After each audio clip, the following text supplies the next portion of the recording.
Today I'm making upside down pudding, traditionally made with pineapple, but you can use any fruits. We had some leftover plums, so that's what I started with. And today I'm making individual upside down puddings in a ramekin dish. A little bit more effort, but a much better results. So I've mixed together the butter and sugar that will go around your fruit, and here are the other ingredients that we'll use for the sponge. And it's equal parts butter, sugar, flour. Just for the quantity I was using, I've only got a couple of plums, making 4 little ramekin dishes, so 50 grams of each of those main ingredients. You're going to see some other ingredients as well as we go on. You need an egg, some bicarb. Have a look in the description. Now, what I should have done, having cut the plums in half, is not get carried away, because the butter and sugar mixture needs to go into the dish first, not after the plum. When I realised this, you'll see I had to turn the plums over. There we go.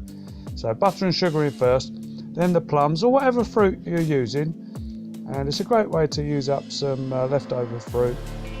It's perhaps just past its best. Right, put those to one side. All the other ingredients go in together and you mix it up. I've had to use a lot of the fast forward in this video so that you can see everything that's going on.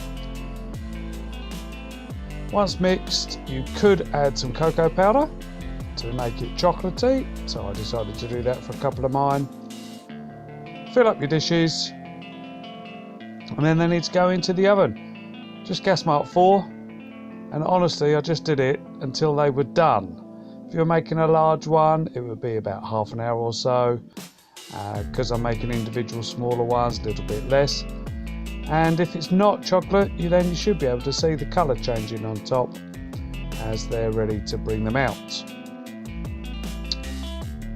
Once out, they're ready to eat straight away, best eaten hot. And I took the risk of deciding that I could turn them out of their little dishes, and you will see they came out absolutely perfectly.